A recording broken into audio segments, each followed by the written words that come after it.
안녕하세요.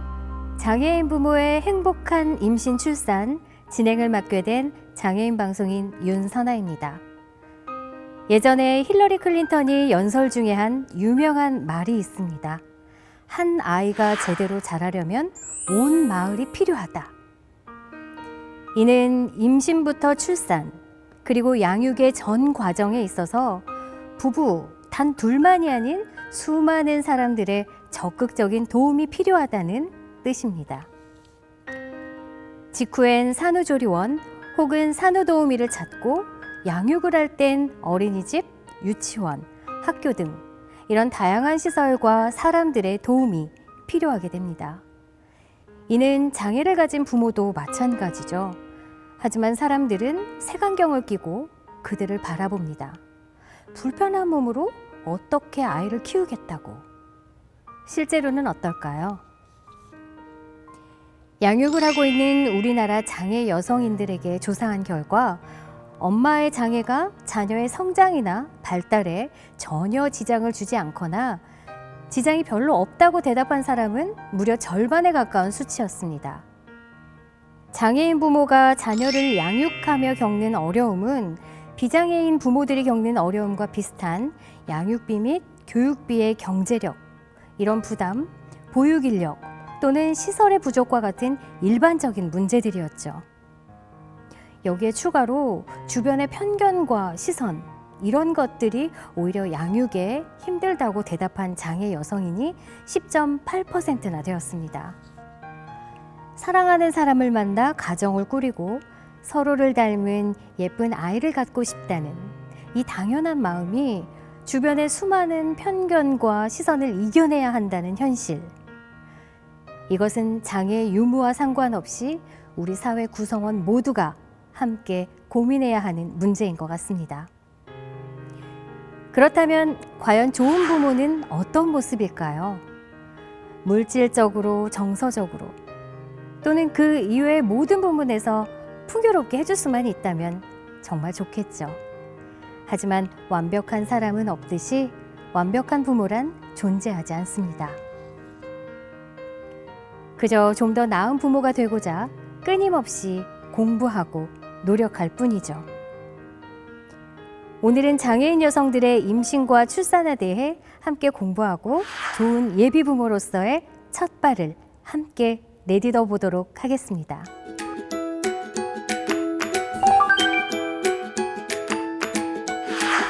안녕하세요.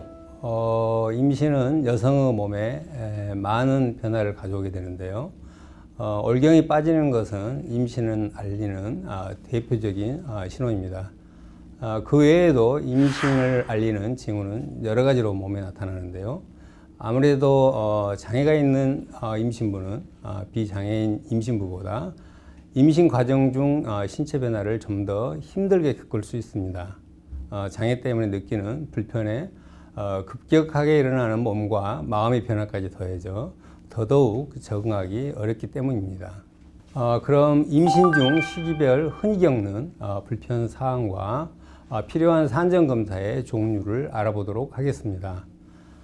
보통 임신 기간을 세 시기로 구분하는데요. 이 분기당 약 3개월씩으로 구분하고 임신 주수는 마지막 생리 시작일로부터의 날짜로 계산하게 됩니다.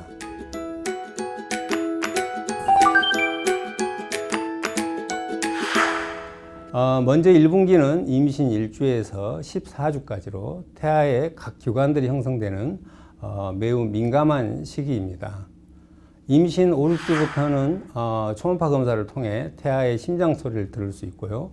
11주부터 13주에는 초기 정밀 초음파를 통해서 태아의 목덜미의 두께를 측정을 하고 또한 혈액 검사를 통해 기형아 검사를 합니다. 만약 초음파에서 태아의 그 목덜미 두께가 3mm 이상이라면 흉음막 검사를 해서 다운증후 같은 염색 지상을 진단할 수 있습니다. 이 시기 몸의 변화로는 임신부의 가슴이 커지고 통증을 느끼기도 합니다. 심장이 임신 전보다 빨리 뛰고 심박수가 증가하고 혈압이 낮아져 현기증을 느낄 수도 있습니다. 또한 이때 많은 임신부들이 피로감과 졸음을 겪기도 하는데 입덧이 심한 임신부일수록 피로감을 더욱 심하게 느낄 수 있습니다. 만약 그 정도가 심하다면 빈혈, 영양결핍이나 심리적인 문제가 있지는 않은지 전문가와 상담하는 것이 좋습니다. 예, 보통은 이 1분기에 임신부가 임신 사실을 알게 되는 경우가 대부분인데요. 올경이 빠지고 몸의 변화도 느끼기 때문입니다. 하지만 지적 능력의 발달이 불충분한 지적 여성 장애인의 경우는 임신 사실을 모를 수도 있습니다. 출산이 임박해서야 주변에서 먼저 알아차리는 경우도 있습니다. 또한 출산 후에도 아기를 어떻게 대해야 하는지 모르는 경우가 많아 지적 여성 장애인 가족은 산모와 아기 모두에게 따뜻한 관심을 기울여야 하겠습니다.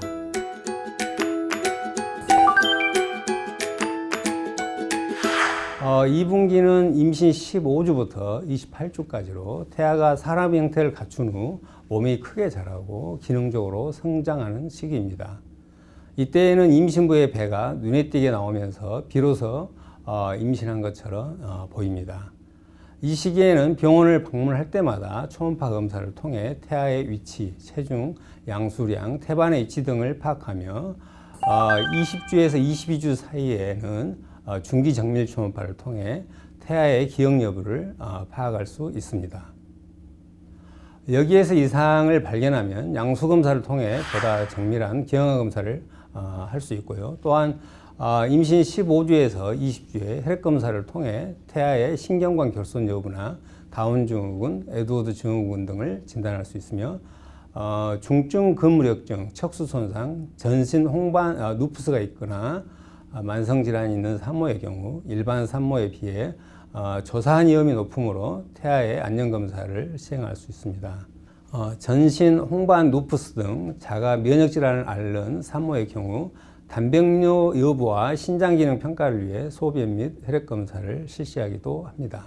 이 시기의 몸의 변화로는 임신 초기의 입덧, 출혈 등의 증상이 가라앉고 유산의 위험이 줄어들면서 임신부에게 가장 편안한 시기가 되는데요.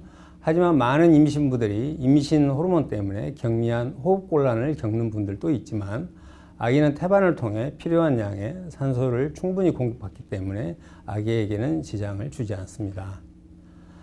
또한 호흡곤란이 있을 때는 구부정하지 않게 허리를 똑바로 펴고 있거나 베개를 2~3개 정도 받쳐서 반쯤 구부린 자세로 잠을 자면 좀 더 편안하게 호흡할 수 있습니다.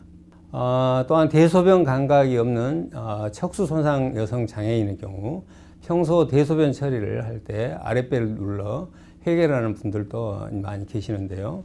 하지만 이런 분들께서 임신을 하셨을 때 과연 배를 눌러도 되는 것인지에 대해 궁금해 하시는 경우도 있습니다.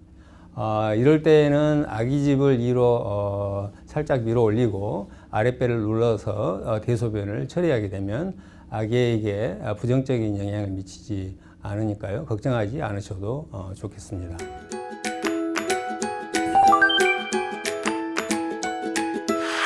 3분기는 임신 29주 이후로 태동이 많이 느껴지며 태아가 빨리 크는 시기입니다. 보통 36주까지는 이제 특별한 문제가 없으면 2주마다 병원을 방문하게 되고요. 36주 이후에는 이제 매주 병원을 방문을 해서 체크를 하게 됩니다. 그리고 보통 36주부터 내진을 해서 이제 골반 상태나 아기가 내려오는 것을 이제 파악을 하게 되고요. 이 시기에 몸의 변화로는 이제 태아가 크게 자라면서 자궁이 커지고 이제 이런 자궁이 방광을 누르기 때문에 소변을 자주 보게 되고 변비가 좀 더 심해질 수 있습니다. 배가 불러오면서 속이 쓰리기도 하고요. 또한 몸의 무게중심이 앞쪽으로 이동하면서 허리 통증이 생기기도 쉽습니다. 또한 다리에 혈액순환이 잘 안 되면서 근육 경련이 쉽게 일어나고 다리와 발목의 부종이 심해지기도 합니다. 이런 부종은 대부분 위험하지 않지만 아침에 이제 부종이 나타나거나 이제 손, 얼굴이 심하게 붓는 일이 계속되면 혹시는 임신 중독증 때문일 수도 있습니다. 이럴 경우 반드시 산부인과에 방문해서 검사가 필요하고요. 다리와 발의 붓기를 완화하려면 하루에 2~3번 정도, 30분 정도씩 누워서 쉬는 것도 도움이 되겠습니다. 또한 주수가 늘어날수록 숨이 가빠지거나 불규칙한 자궁 수축을 느낄 수 있는데요. 수축이 규칙적이고 통증의 정도가 심해진다면 분만 전 진통일 가능성이 있으므로 신속하게 산부인과를 찾는 것도 좋겠습니다. 또한 자궁출혈이 있거나 얼굴과 팔다리가 심하게 부을 때, 두통이 심하거나 계속될 때는 임신 중독증이 의심되므로 병원을 찾는 것이 좋습니다. 그 외에도 토하는 증상이 계속된다거나 배가 아프다거나 열이 심하게 나고 춥다거나 소변을 보기 힘들다거나 또한 질을 통해 양수가 흘러나올 때도 병원에 즉시 방문해서 담당 의사에게 산모와 태아의 건강 상태를 확인하는 것이 좋겠습니다. 보통 청각장애나 시각장애 임신부의 경우 비장애인 임신부와 임신 출산 방법은 이제 거의 동일하고요. 임신 후기에 접어든 시각장애 임신부의 경우 주변의 가구나 사람 등의 배를 부딪히기가 쉬운데요. 강한 충격이 갈 정도가 아니라면 너무 걱정하지 않으셔도 되겠습니다. 또한 자궁 안의 양수가 이제 쿠션 역할을 해주기 때문에 아기를 충격으로부터 이제 보호가 가능하고요. 물론 배가 나온 임신부는 또한 이제 무게중심이 앞으로 옮겨가면서 평소보다 쉽게 넘어질 수 있습니다. 그래서 평소보다는 이제 주의를 좀 기울이는 게 좋겠고요. 또한 청각장애 임신부의 경우 가장 힘들어하는 것 중 하나가 의료진과의 의사소통에 어려움을 겪는 것입니다. 병원에 수어 통역사가 있다면 도움을 받을 수 있겠지만 통역사가 없다면 의료진과 국어, 필담 등 대화 방법을 미리 상의하고 소통하는 방법을 잘 맞추어 나가면 좋겠습니다. 지금까지 임신 분기별 몸의 변화에 대해 알아봤는데요. 저 역시 한 아이의 부모로서 임신 기간 동안 참 힘들면서도 뿌듯하고 신기한 만감이 교차하는 감정이 다시금 떠오릅니다. 그 당시에도 장애인 여성의 임신과 출산에 대한 정보가 워낙에도 없어서 많이 고생을 했었는데요. 오늘 이 프로그램을 통해 좀 더 많은 장애인 예비 부모님께 도움이 되고자 노력하겠습니다. 처음 제가 임신을 결심하고 주위에 알렸을 때 수많은 걱정과 우려를 보내주셨습니다. 저는 선천적으로 골형성 부전증을 앓고 있어서 온몸의 뼈가 쉽게 부러지기 때문에 과연 나 자신과 우리 아이가 잘 견딜 수 있을까 두려움이 참 많았습니다. 실제로 일반인들의 임신보다 훨씬 더 힘든 과정을 겪기도 했어요. 과거 다리에 철심을 박는 수술을 했었는데 뱃속에 아이가 자라면서 그 무게를 이기지 못하고 철심이 부러진 적도 있었거든요. 하지만 제 고통보다 더 걱정인 건 아이였습니다. 초음파를 보러 가면 짧은 제 상체 때문에 아이가 편안하게 있지 못하고 핸드폰 폴더처럼 이렇게 딱 접혀 있는 거예요. 그 모습에 엄마로서 참 미안하고 안쓰러운 마음이 들었던 것 같아요. 그렇게 출산이 임박할수록 출산에 대한 두려움보다도 아이를 잘 키워야겠다는 의지는 커져갔습니다. 그렇게 아이가 잘 낳아주어 벌써 13살이 되었습니다. 저 역시도 그렇지만 제 주변 장애인 엄마들과 이야기를 나눠보면 아이에게 항상 미안한 마음을 갖고 있는 걸 확인할 수 있었거든요. 대부분 장애인 엄마들이 자녀에게 도움을 구하기보단 스스로 위험과 책임을 더 많이 감당해내려고 하죠. 하지만 실제 장애인 자녀들은 비장애인 부모를 둔 또래 아이들과 비슷한 수준의 집안일을 담당하고 있다는 연구 결과가 있습니다. 혹시 우리가 스스로 성급한 편견에 사로잡혀 머뭇거리는 동안 아이들은 부모가 겪어온 비슷한 편견에 노출되고 또래 아이들과 동등한 수준의 생활 문화를 접할 기회를 빼앗기는 것은 아닌지 우리 스스로도 크고 작은 어려움을 실질적으로 개선하기 위해 노력해야겠습니다. 좋은 부모의 능력은 걸음마 하는 아기를 졸졸 따라다닐 수 있는 능력이 아닙니다. 아이에게 자전거 타는 법을 가르치는 능력도 아니죠. 엄마가 장애인이라고 놀림받는 아이를 보호할 수 있는 능력도 아닙니다. 아이가 단단한 자기 확신을 갖고 자존감 있게 성장할 수 있도록 노력하는 부모가 진짜 좋은 부모가 아닐까 싶습니다. 장애의 유무와는 상관없이 말이죠. 저는 오늘 이 방송을 보시는 여러분 모두가 좋은 부모가 될 자격이 있다고 생각합니다. 무엇보다 좋은 부모가 되기 위해 공부하고 노력하는 여러분들이 자랑스럽게 느껴집니다. 그럼 다음으로는 장애인 예비 부모들이 가장 궁금해하는 질문들을 해결해보는 시간을 갖도록 하겠습니다.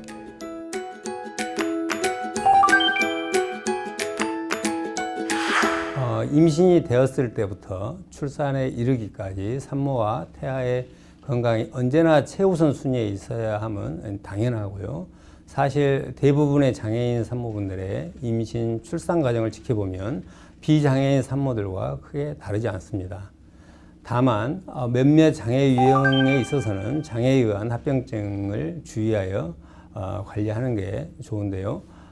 심장, 신장, 간, 장루, 요로 장애와 같이 내부장기 장애나 호흡기 장애가 있는 경우에는 신중하게 임신 계획을 세우는 것이 좋습니다. 심각한 질병이 있는 여성이 임신을 하면 혈액량과 혈액 조성이 변하고 체중도 늘어나므로 심장, 신장, 호흡기 등의 부담이 들어 결국 건강이 심하게 나빠질 수도 있기 때문입니다. 이는 임신부와 아기 모두에게 위험한 요소가 될 수 있는 만큼 임신을 원하고 계획하시고 있다면 임신 전에 반드시 의사와 상의해 안전하게 임신하고 출산하는 방법을 찾아보시면 좋겠습니다.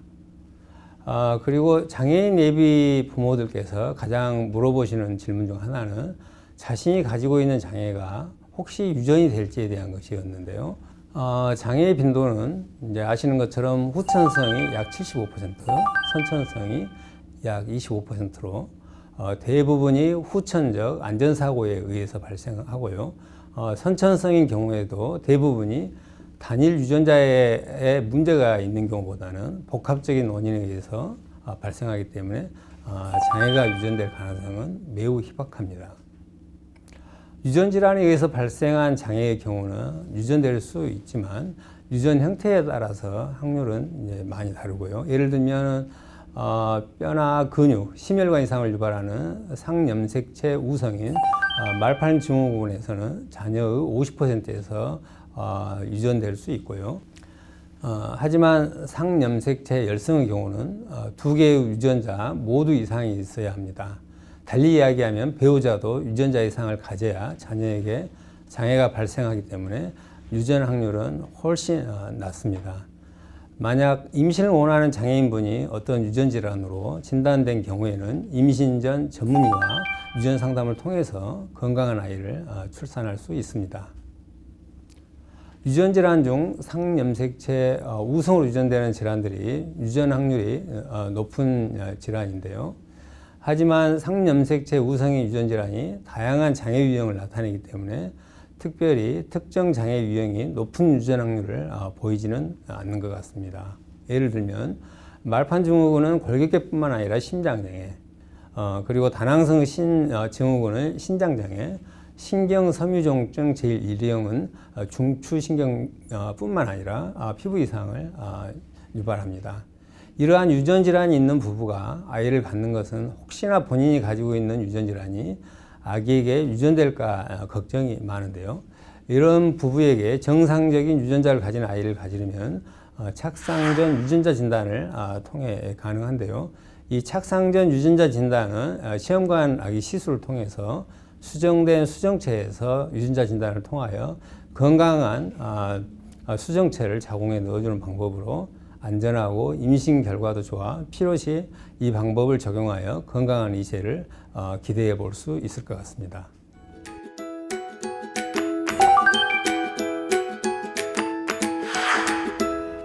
정신장애나 뇌전증 장애를 가지고 있는 여성분들의 경우 아마 꾸준히 약물 치료를 하고 계시는 분들이 많으실 텐데요. 사실 많은 약이 태아에게 별다른 영향을 미치지 않지만 몇몇의 약들은 기형을 불러오기도 하고 아기의 지능 발달에 좋지 않은 영향을 미칠 수 있는 것으로 되어 있습니다. 때문에 정신장애나 뇌전증 장애와 같이 꾸준히 약물을 복용하고 계시는 여성 장애인 같은 경우에는 의사와 상의해서 좀 더 안전한 약으로 바꾸거나 꼭 필요하지 않는 약은 줄이는 것이 좋겠습니다. 또 항경련제를 복용하는 임신부의 경우 항경련제들이 혈중 엽산 농도를 낮출 수 있기 때문에 의사의 처방을 받아 다른 임신부보다 용량이 큰 엽산을 섭취하는 것이 좋겠습니다. 장애가 있는 분이 임신 중 복용하면 또한 위험한 대표적인 약물은 이제 발프로익산이 되겠고요. 이 약물은 뇌전증에 사용되는 약물로 척수 수막류 같은 기형뿐만 아니라 지능 저하도 유발합니다. 임신 전에 보다 안전한 약물로 바꿔서 복용해야 하며 엽산제 고용량도 함께 권합니다. 또한 리튬은 정신장애가 있을 때 사용되는 약물로 심장기형을 유발할 수 있습니다. 그리고 항고혈압약 중 AC 억제제인 이제 캡토프릴 등은 양수 가소증을 유발할 수 있어서 임신 중 사용하지 말아야 하며 보다 안전한 칼슘 채널 억제제를 권장합니다. 그리고 물론 장애 유형과 상관없이 여드름 치료를 위해 사용하는 이소트레티노인은 심장기형, 안면 이상 그리고 지능 저하를 동반하는 대표적인 기형 유발 약물입니다. 이러한 성분의 약을 복용하시는 분들은 임신 최소 1개월 전에 중단을 권합니다.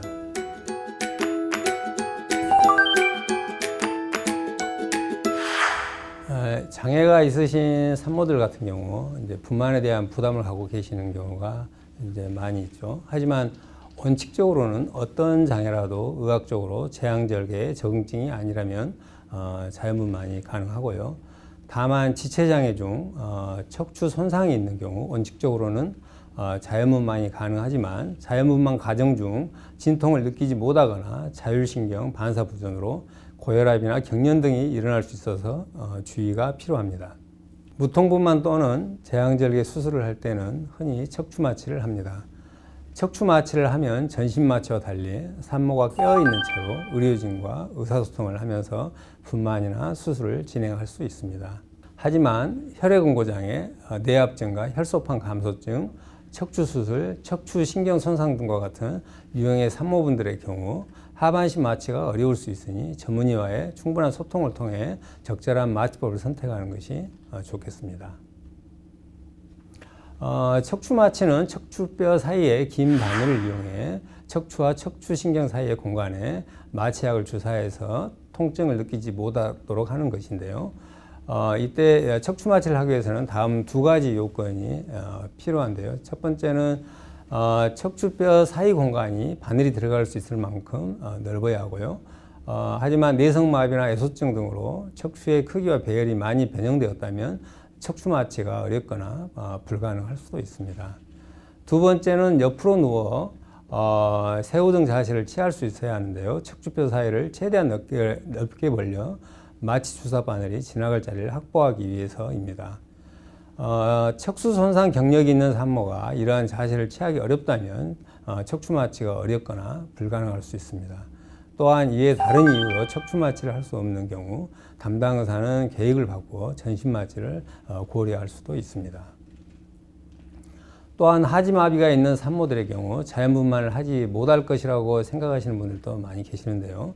하지마비가 있다고 해서 자연분만을 못하는 것은 아닙니다. 하지마비가 있으신 산모분들이 자연분만하기 위해 도움이 되는 것은 하반신 마취, 흡입분만이 있고요. 또한 하지마비 산모분들의 경우 골반이 잘 풀려 있기 때문에 헤엄절개 수술은 필요하지 않는 것이 도움이 되는 것이기도 합니다. 또한 출산 시 자궁수축이 강할 경우엔 혈압이 올라갈 수 있고 이런 경우 이제 하반신 마취가 도움이 될 수도 있습니다.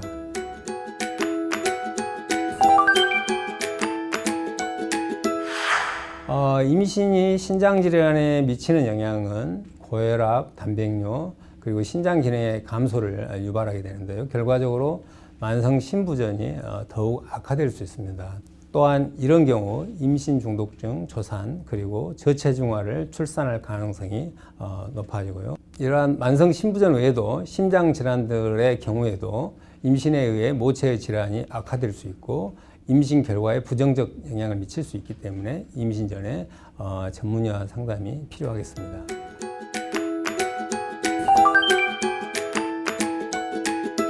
뇌성마비 여성이 임신을 하면 체형과 무게중심이 바뀌면서 근육의 경직과 강직, 관절 운동, 통증 등이 악화되거나 새로운 부위에 문제가 생길 수도 있습니다. 배가 불러오면서 근육 강직으로 복통, 다리 뒤로 뻗치는 자골신경통, 허리 통증 등이 새로 생기거나 더 심해지는 경우가 많습니다. 그러면서 몸의 균형을 잡거나 이동하는 것이 점점 더 힘들어집니다. 태아의 움직임이 경직을 자극하기도 하고요.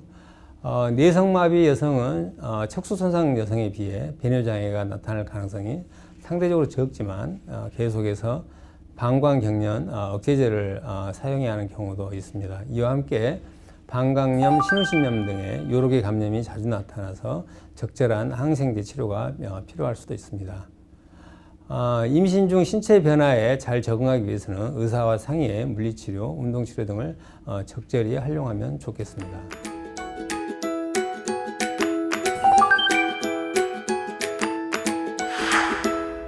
보통 임신을 하면 혈액량이 늘면서 몸이 붓기 쉬운데요. 특히 다리가 많이 붓는데 태아가 자라면서 혈관을 누르면 다리로 내려온 피가 심장으로 잘 돌아가지 못하기 때문이고요. 흔하지는 않지만 정맥이 끈적한 피떡으로 막히는 정맥혈전증이라고 불리는 합병증이 생기기도 합니다. 다리를 잘 움직이지 못하는 지체장애인 여성은 이러한 증상이 나타날 가능성이 상대적으로 높고요. 한쪽 다리만 심하게 부으면서 이 부위의 피부가 차갑고 검붉게 변하면서 통증이 있다면 정맥혈전증이 생길 수도 있으니 바로 병원에 가셔서 의사와 상담하는 것이 좋겠습니다. 부기를 줄이고 정맥혈전증을 예방하기 위해서는 하루에 2~3번, 한 번에 30분 정도 누워서 쉬는 것이 도움이 되고요. 누울 때는 다리를 쿠션으로 개어 심장보다 높게 올려주는 것이 좋으며 압박 스타킹을 신어 다리를 압박하는 것도 좋습니다. 장애가 없더라도 태아가 자라면서 임신부의 가슴과 배 사이에 있는 횡격막을 밀어 올리면 폐가 눌리고 임신 전보다 숨쉬기가 더 힘들어질 수 있습니다. 특히 척수장애 중 높은 쪽에 장애가 있는 임신부는 임신 전부터 숨쉬기가 힘들었을 테니까요. 더욱더 힘들어질 수가 있고요. 가슴통이 좁아져 공기가 잘 통하지 않으면 폐렴에 걸릴 위험도 더 높아집니다. 또한 애소증 임신부는 태아가 자라면서 횡격막을 밀어 올리면 숨쉬기가 힘들어지거나 심하면 심장에 문제를 일으킬 수도 있습니다. 결과적으로 태아에게도 영향을 미칠 수 있어서 임신 26주 이후부터는 병원에 방문할 때 태아 안녕평가와 산모평가를 더 자세하게 실시하는 게 좋습니다. 숨이 답답하다면 이렇게 해보는 것도 도움이 되는데요. 상체를 약간 높여 누우면 숨쉬기가 한결 편해질 수 있습니다. 하지만 자세를 자주 바꾸고 욕창 방지 매트를 까는 등 욕창이 생기지 않도록 신경을 써야 되는데요. 이유는 이 자세를 취하면 엉덩이가 비스듬하게 밀려 욕창이 생길 수도 있기 때문입니다. 척수 손상 부위가 높아 숨쉬기가 많이 힘들다면 의사와 상의해 보는 게 좋고요. 호흡 보조기구를 사용하거나 임신 후반부에 입원해 의료진이 호흡 상태를 지켜봐야 할 수도 있습니다. 가래가 있다면 가래가 묽어져 뱉기 쉽도록 물을 충분히 마시는 게 좋고요. 고름 같은 가래가 나오거나 열이 나고 숨쉬기가 심하게 힘들 때는 반드시 의사와 상의하는 게 좋습니다.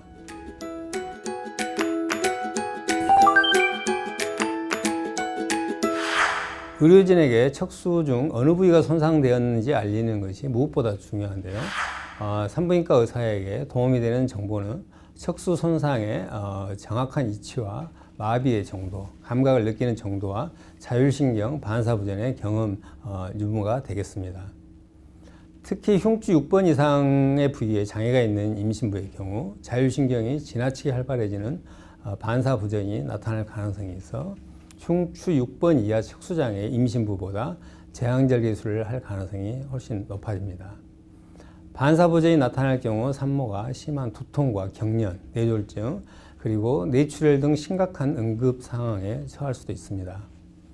또한 태아에게 산소를 전달하는 태반혈관이 좁아지면서 태아에게 산소가 부족해지면서 태아의 심장박동에 이상이 올 수도 있습니다. 이 때문에 임신부와 태아를 보다 정확히 모니터하는 것이 중요하다 하겠습니다. 흉추 6번 이상의 척수 손상 임신부의 자율신경 반사부전 예방법은 적절한 시기에 돈요관을 삽입해 방광에 소변이 가득 차지 않게 하고 변비가 심해지지 않도록 식이요법, 약물 그리고 관장 등을 시행합니다. 산부인과 진료 시 질경을 따뜻하게 한 뒤 사용하는 방법과 내진 시 국소마취제를 사용하는 것도 도움이 되고요. 분만 진통이 시작될 때 경막의 마취를 미리 세팅해 두었다 진통이 올 때 약을 투여하는 것도 도움이 되겠습니다.